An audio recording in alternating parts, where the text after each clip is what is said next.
Hi, folks. Welcome to episode 71 of the Wealth on Any Income podcast.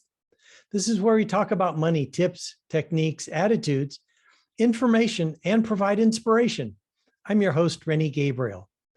In past episodes, we spoke about how to build an income and expense report, how to measure the level of pleasure based on where you spend your money, how to track your money in 5 to 10 seconds, what to look for on a net worth statement to see how close you are to complete financial choice. And last week we had as our guest, Rob Bedell. Today we have as our guest, Matt Champagne. For 28 years, Dr. Champagne has been a researcher, university professor, and serial entrepreneur.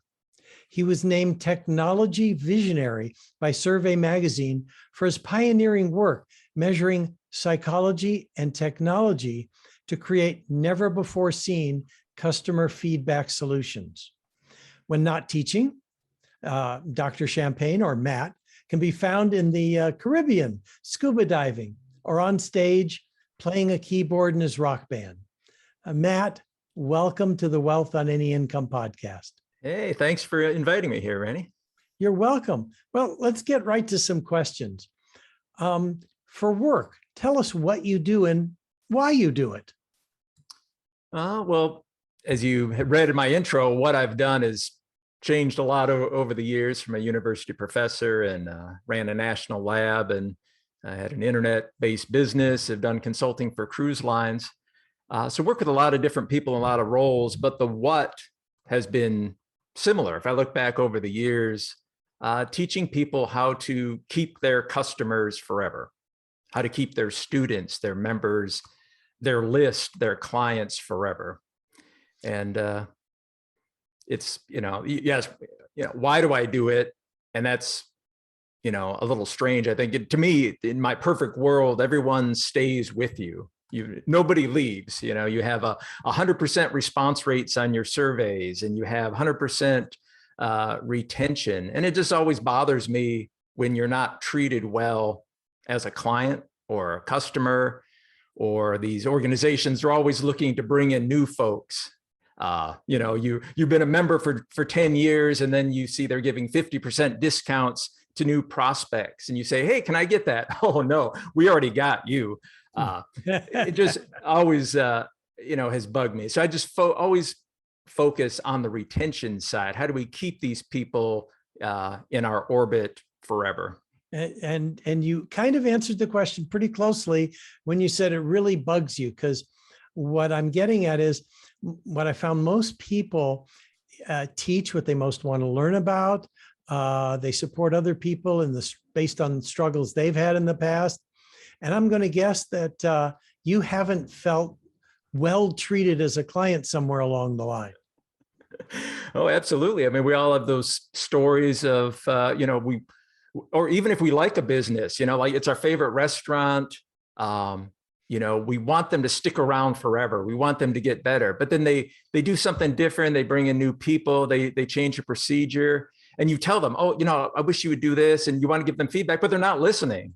And you're like, if only you would listen to me, I could make you better. I could keep you here forever. And we watch them go on the decline. And then finally we just walk away. We say, okay, I've had it. And so many people just silently walk away. And there's so many companies that don't even know it. We walk away, they don't care because they're so busy prospecting and finding new clients. They're just not paying attention to their existing ones. And the sad part of that is it is so much more expensive to onboard a new client versus just keep the ones that you've got. Yeah, exactly right. And when you explain that to someone, they say, oh yeah, of course. But then they don't do it. And our customers are such a resource. I'm a survey guy. I've reviewed and critiqued about 9,000 surveys over the last 30 years. And they're done so poorly. The company will send out a survey to say, hey, we want to hear from you. Help us improve our products and services. But they do it either in a way that like demands our attention, like, hey, you owe us, you're our customer, so you owe us to answer your survey. Or they don't really take advantage of it. I had a friend who is a prolific author. Like there's nobody better out there. And Amazon sent him a survey like, would you help us? And he felt really good. Like, oh, And he took like an hour. He filled out this survey. You should do this and that. He submitted it and it said like, thank you, valued customer, for your input. And he's like, wow, it just made him sick to his stomach. He's like, I could have helped you. Like, I'm the person that could help you with this survey, but you didn't really care. You just kind of threw out this survey because it was, something on your checklist. So just so many problems with surveys and how we handle customer feedback. Yeah, one of the things that really intrigued me and why I wanted to have you on the podcast had to do with the document that I read that had to do with the 15 mistakes people make with surveys. One question that has two possible answers to it, like how in the world can you even answer it? And yeah, the really junky ways that people ask their clients for input. And I thought that was really enjoyable to read all the mistakes and then see, I've gotten surveys just like that.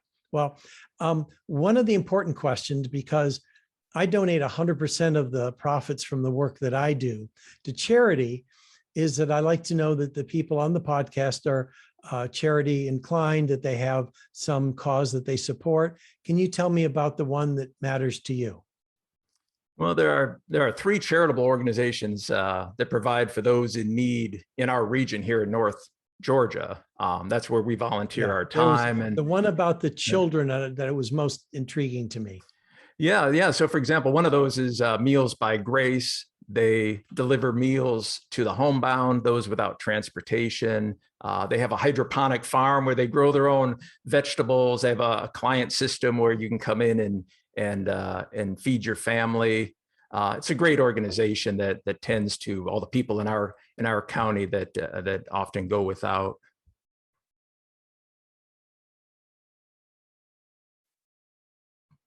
Oh, you just said go without. Go without food. There we go. I was waiting for that last word. That's funny. What happened? Yes. All right. Well, tell me who your target clients are.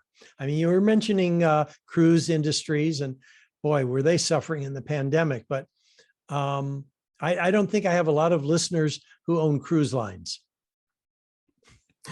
That's true. But it's the cruise lines, like most of my clients, or anyone that where this resonates. My motto, my podcast is keep your customers forever. So if that resonates with you, you're probably an ideal client, a target client. I mostly focus on folks that have a product or service to sell live from a webinar, from a stage, and ideally someone who has already gone through and used all the methods that have been taught on how to sell and how to develop relationships. And as you know, it's all the same. It's been the same tactics now for about 15 years, these formulas. I call them the dark psychology tactics. Mm-hmm. That have come from 60 years of a psychological study. These tactics are meant to bring attention and get somebody to make an immediate action. And that's fine, but that's typically not the clients we want. And that's what I found over the years is folks that use the dark psychology tactics make some sales, but they're not the clients they really want. It's more of a transactional relationship or a short-term relationship. So I'm looking for folks that want to build long-term relationships, not just kind of the tactical sales. Okay, well, that answers the question, because it's very similar to the clients that I'm looking for are those who want to support a cause, donate to what touches their heart versus buy another Lamborghini. What would you say was maybe your biggest failure, whether it was personally or in business? And the follow-up question would be, what insight did you gain from that? Gosh, well, made a lot of failures. I ran my own business for 15 years. I think the common failure, looking back on it, has been when I didn't trust my gut. When I just gave all the responsibility for the decisions to other folks that I thought had more experience. I look back at a big failure in a promotion in my first job. And when I sold my company, I relied on somebody who I thought had some expertise to, partner us up. And you look at the catastrophic failures, and they all seem to be those ones where I gave the decision to somebody else. That's the insight, or I guess what I learned out of that. Hopefully I've learned it by now. I've made that mistake enough times, is when it comes down to it, it's your life, it's your decisions. Your gut is telling you to do things. Do it. Don't turn over those big decisions to other. You can ask advice, it is fine, but when it comes down to the decision, make that yourself. No, that's perfect. It's taken me a long time to recognize, not only for a lot of people, women mostly, and for myself, is that the gut is a more accurate determination of what's right and wrong than any intellectualization that I might come up with. Yeah, so true. Actually, I was turned on to a fellow. There's this area of research which looks at gut sensing, compared to brain reasoning. It was kind of new to me, but it kind of supports exactly what you said. Oh, perfect. I'd actually like to see that, because I'm just going by anecdotal information. I'd love to see a study on that. Well, let me ask you this. In terms of the goal, objective, or outcome, I'm guessing the people who follow your advice end up keeping their clients a whole lot longer than other businesses. But do you have a story to illustrate that impact? Yeah, that's the beauty of it, is it's measurable, and it's some obvious results for those that track their retention and their open rates of their emails and numbers of clients and such. They can see the difference when you use some good psychology compared to the tactics. And one is that you just mentioned earlier in the show about the cruise lines, because that was a huge deal when the cruise lines shut down in March of 2020. I got the call from the Cruise Line Association to help them out. They had 54,000 travel agents who had nothing to sell, but they were all members. They're paying members. So why would you pay for a membership when you have no income and nothing to sell? And we were successful. We used our process of survey and asking the right questions in the right way, and sharing the results with the travel agents to make them feel like they were a part of something bigger than themselves, and sharing just so they could see how they compared to other travel agents.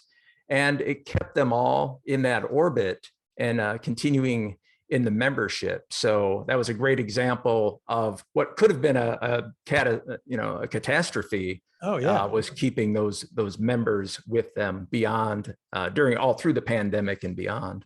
Well, yeah. I mean, if I were facing the same thing of the cruise lines aren't operating, I'm a travel agent, I now have no income, and I'm expected to pay dues to some association, without doing what you did, I just said, it ain't happening. I'm not paying dues.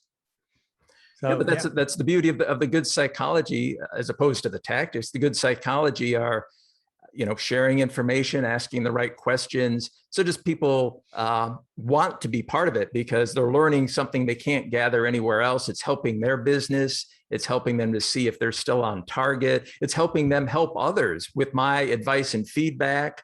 It's helping other travel agents. And so that's the whole process of this, is regardless of what your business is, whether it's cruising or a mom and pop shop or some entrepreneurial venture, is being able to let your people, your attendees, your students, your members share efficiently and with each other. So you all kind of get this bigger sense of community to keep them focused on you. Thank you. Thank you, Matt. And let me ask you this. Is there some valuable free resource that you can direct people to that could further support their growth? Absolutely. I put together a page just for your listeners. You can find that at matthewchampagne.com/wealth, and go there. You'll see an immediate download.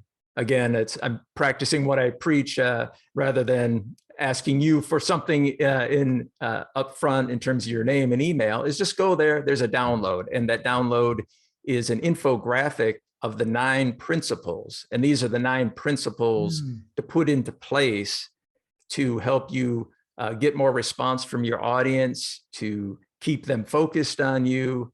And they've worked. It's been 28 years in the making, about 96 million data points that we've collected to continue to refine this methodology. So check out that download, give it a read. There's also a link on there if you want an explainer video, if you want more details, but just take that infographic and see if that resonates with you. I think it will. That's beautiful. Well, I'll be sure to put that in the show notes so people can just click on it in case they don't know how to spell champagne. Exactly.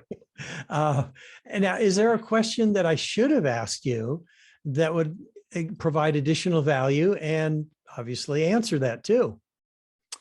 I guess, I mean, there's a lot that goes into the methodology. I guess one question would be like, how does this knowing these principles, work all this magic? And I think it all just funnels down to building trust. I'm a psychologist, so the psychology behind it is building trust. So many people get on their webinars, and in 30 minutes, they're trying to convince total strangers to trust them and to buy their solution. Incredibly difficult. I mean, I can't do that, but some of the most charismatic people could probably do that and get sales, but it's a really difficult thing to do. So what we teach with the principles is kind of extending that trust runway, talking to your audience before the webinar, sharing with them before the webinar so they know what to expect. So when that camera turns on, you're a familiar face, you've already had some conversations, you're already further along in the trust building process. It just makes it so much easier to sell people things that they really need when you've built that trust before your webinar, before your live event, before your courses have started. And it gives you that head start that most of us need. Yeah, it sounds very much like the product launch formula approach, where you provide a lot of value before you ask anyone for anything. And, oh gosh, someone in the industry has been doing that for so long. And at the moment, because I'm so old, names escape me. Jeff Walker, there we go. Well, Matt, let me thank you for being on the show. I appreciate the value that you brought. And to my listeners, thank you for tuning in. You can listen to the Wealth on Any Income podcast on your favorite platform. So please rate, review, and subscribe. And if you'd like to know how books, movies, and society programs you to be poor and what the cure is, then log on to wealthonanyincome.com/TEDx. You'll hear my TEDx talk and can request a free 27-page roadmap to complete financial choice, and receive a weekly email with tips, techniques, or inspiration around your business or your money. Again, that's wealthonanyincome.com/TEDx. And until next week, be prosperous. Bye-bye for now.